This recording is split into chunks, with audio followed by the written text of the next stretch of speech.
Hey everybody, welcome back to my channel. We are right smack in the middle of my January reading event called Nathanuary, where we read and appreciate the works of the 19th century American author Nathaniel Hawthorne. Every year in January, I host this reading event. This year, we are reading two short stories. The first one we have just finished reading and discussing on the Discord group is called Young Goodman Brown. And then the second one that we are just starting to read and discuss is called My Kinsman, Major Molineux. Now that we have moved past the couple of weeks for Young Goodman Brown, I wanted to come on and do kind of a literary analysis, sort of a discussion on the story. If you are wanting to read the story before hearing everything I have to say, you can go to the link in the description box. It's like an 11-page story. It won't take you very long to read. You can read that and then come back and watch the analysis. Otherwise, I'm just going to give you a basic synopsis here, and then we'll go from there. Young Goodman Brown is a short story published in 1835 by Nathaniel Hawthorne. My story is found in this favorite copy of his tales. I've read this so many times. I have so many notes. Like, this is one of those things I'm going to have to will to somebody because it's just got like everything I've ever thought and loved about Nathaniel Hawthorne written inside. But yes, one of his earlier stories. So basically this is how it goes. The story is set in Puritan 17th century New England, and the main character's name is Young Goodman Brown. Goodman or Goody during those times were the male and female versions of a Mr. or Mrs. So his name is basically Young Mr. Brown. Pretty basic. So he has his wife named Faith. And one day, young Goodman Brown is standing on one side of their threshold and she is standing inside the house on the other side of the threshold. And he is telling her goodbye. He's going to be gone for the night and he'll be back in the morning. And she is encouraging him, please stay. Don't go out. I've had a bad feeling. Just could you please stay home? And he says, no, I really need to go today, but whatever. In his head, he knows what he's going to do. He's actually has an appointment with the devil in the forest that evening. And then in his head, he's saying, I will go just this once, and then I will come back and live happily ever after with my wife, Faith. So he does end up going, and a good part of the story is him walking through the forest with the devil, having conversation. Now, young Goodman Brown is young. That is something that is heavily accented as he, one after another, watches people from his childhood, people from, the congregation, his church congregation, people that he knows in town that were upstanding, reputable people that he looks up to. The people who have been a part of his formation, of his growing up years, teachers, etc. One by one, he sees them making their way to meet the devil in the forest. And his faith is little by little chipped away as he realizes that these people were hypocrites. They weren't the right, upstanding, godly Christian people that he thought they were. Interestingly enough, the devil, at least at times during this conversation, appears to him sort of like his father or grandfather. It kind of reminds him of them, or maybe even his face shifts a little bit to look that way, is the impression. And so that is one interesting little twist. Now the devil is pretty gleeful to see Brown, losing his faith little by little. And once young Goodman Brown gets to the place he is going there in the woods, he finds a congregation of all of these people engaged in very, satanic things, anti-biblical things for sure. And then finally in the midst of them, there is his wife, Faith, who is also being initiated into the clan. Brown screams out to encourage her to resist the devil, to not give in, to not become a part of all of this. And once he says that, everything goes away. The clan is gone, the rituals are gone, his wife is gone, the forest is normal and calm. Young Goodman Brown ends up back at home, but for the rest of his life, he is suspicious. He is he has lost that innocence, that naivety, and that joy that he once had about being a part of this community of believers who were all just doing great things and living their best lives, right? It says he never actually gives up his faith. However, he does eventually die sad and lonely and grumpy and just kind of a shell of what he once was, right? It can be a real bummer of a story, but I think if we look at some of the themes here, there is some hope and there is a positive spin on it. But that is the basic gist of it. Of course, you will get a whole lot more out of going and reading the story for yourself if you can. Now, this story takes place, like I said, in the 17th century during the time of the Puritans and the time of the Salem witch trials that took place in 1692. The setting is Salem Village, which is now in these present days called Danvers, and it's about, 16 to 20-ish miles outside of what was there Boston, right? Boston has obviously expanded quite a bit since then, but at the time, this village, Salem Village, was about, a little less than 20 miles from the city of Boston.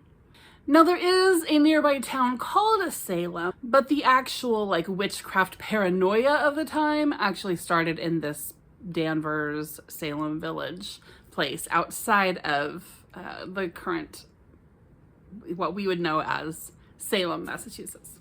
This historical setting is common to a lot of Hawthorne stories because it has personal significance. His great way back there, grandfather, as well as that man's father, were both involved in the accusations, the trials, the, committing and execution of people who were accused of being witches. It's said that Hawthorne was trying to just distance himself from them, and I'll talk a little bit more about that in a minute.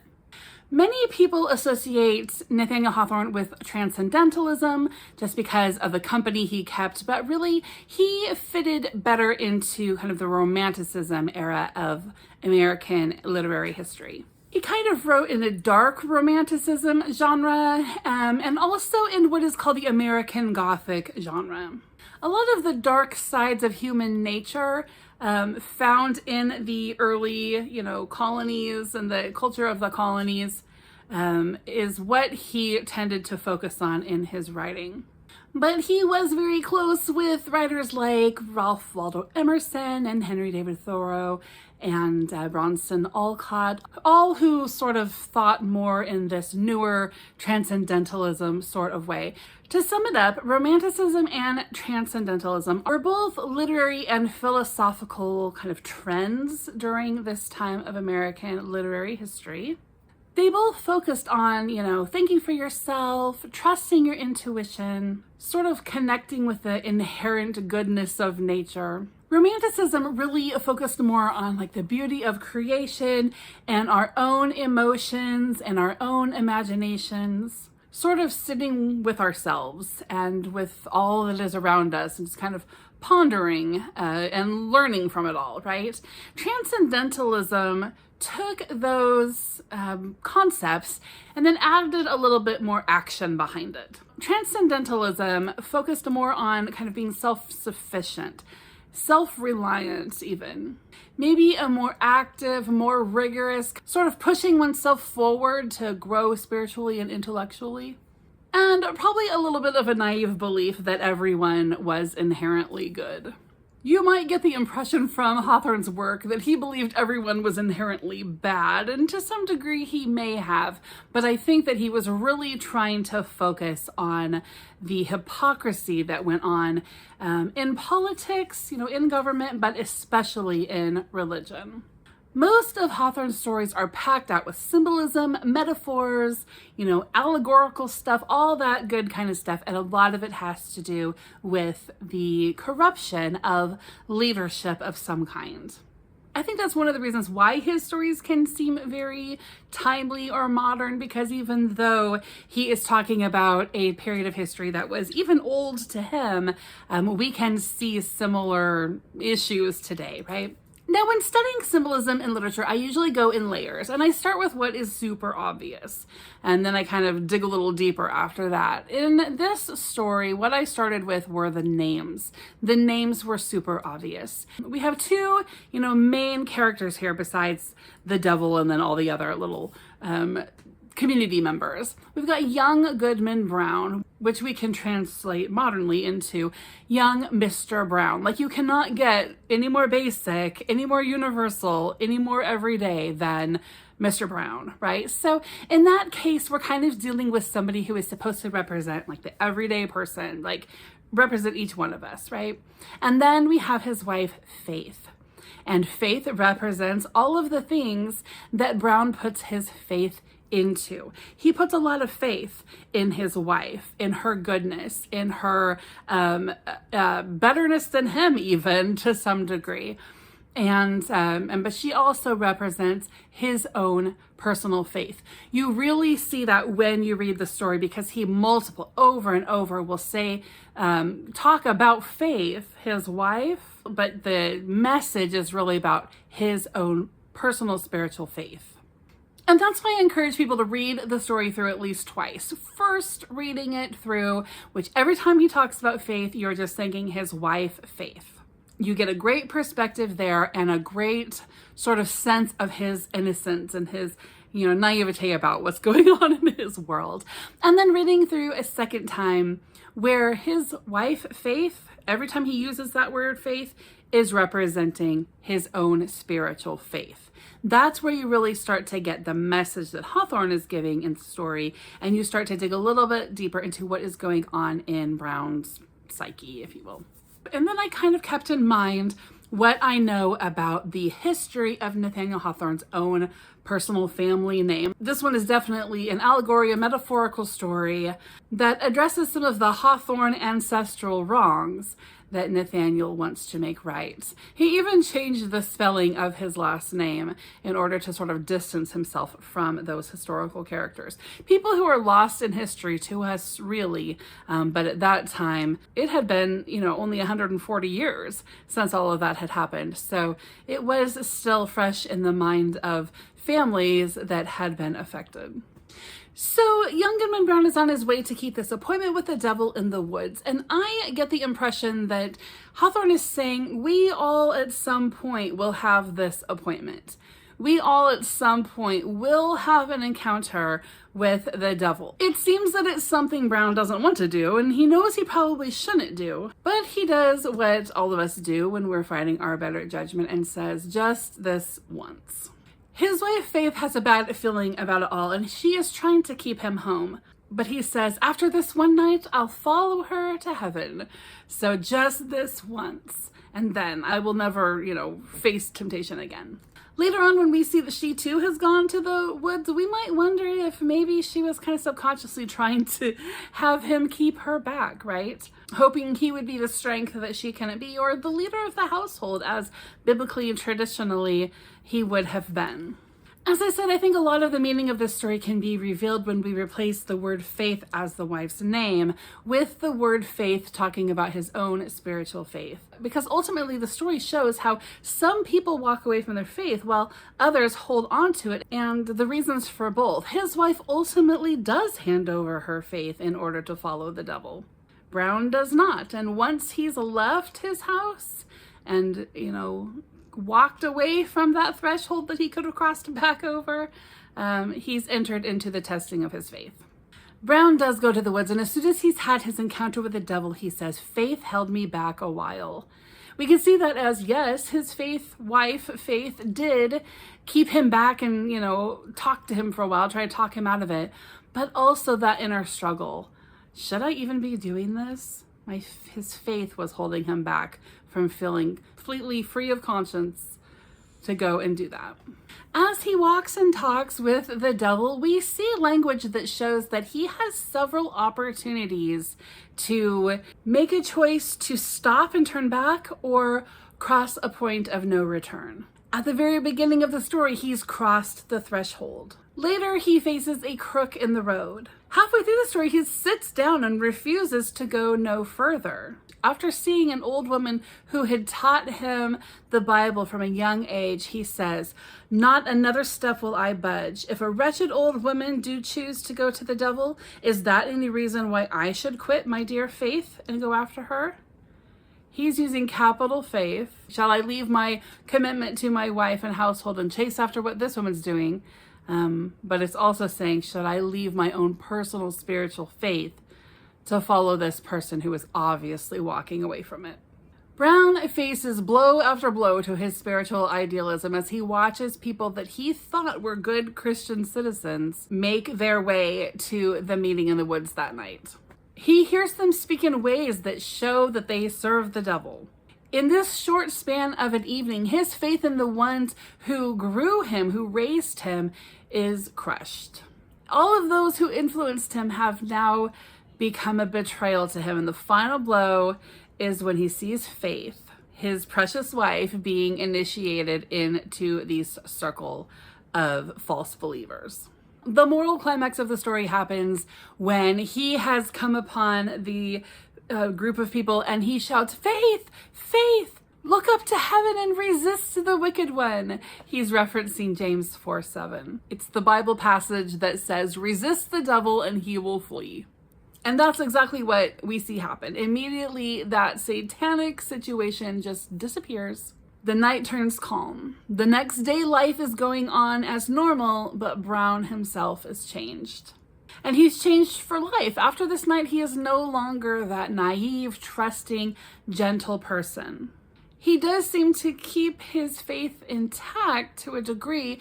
Yes, he had faith, but who was his faith in? Was it in God, who is bigger than all of those fallen humans?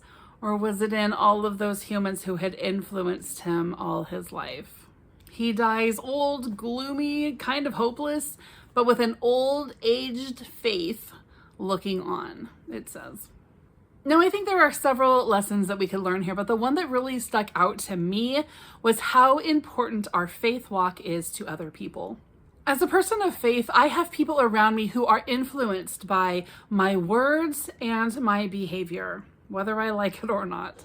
I've been a believer for a really long time, and I've served in a lot of ministry positions. People assume and even expect my faith to be serious and to be mature. They expect me to be the same faith-filled person who walks like my Savior no matter what situation I'm in.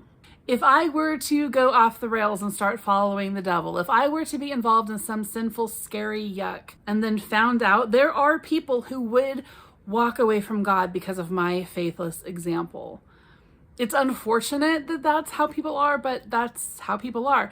Look at how many people have given up on mainstream church at the least, but even given up on walking with Jesus because of the fallen celebrities that we have seen over and over again coming out. Musicians, authors, preachers, you guys know, it's heartbreaking.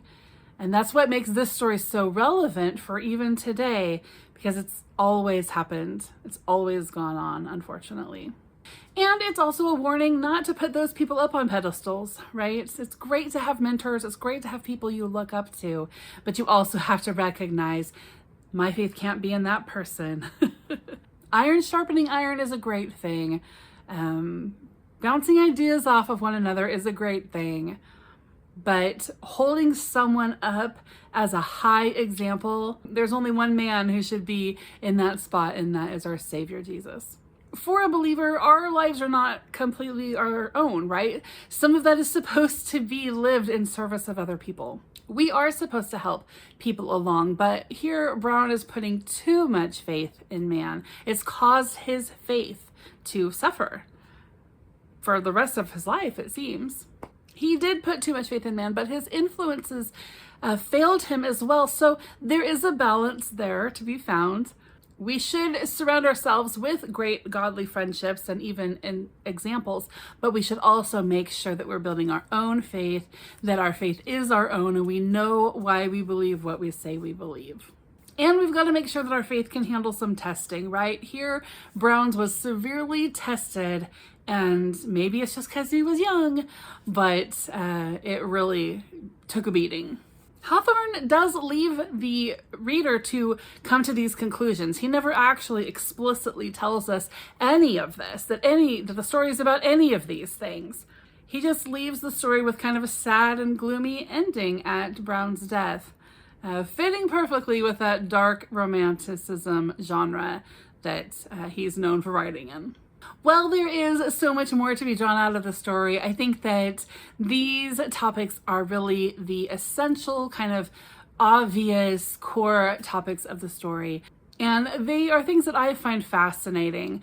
I love reading his stories. I hope that those of you who participated in these first couple of weeks of Nathanuary, I hope you enjoyed it as well. Like I said, right now we are on the second story that we're going to do this month. We're just doing those two. If you're interested in joining the discussion or reading the discussion that we had on this first story, Young Goodman Brown, go ahead and check out my Discord down in the description box. And then there's also a link to the story we're reading for the second half of the month, my Kinsman, Major Molineux. If you want to check that out and join in with us, I'll do another analysis video somewhere within that first week of February to talk about that second story. Hope you guys are all doing great. I will see you soon. Bye-bye.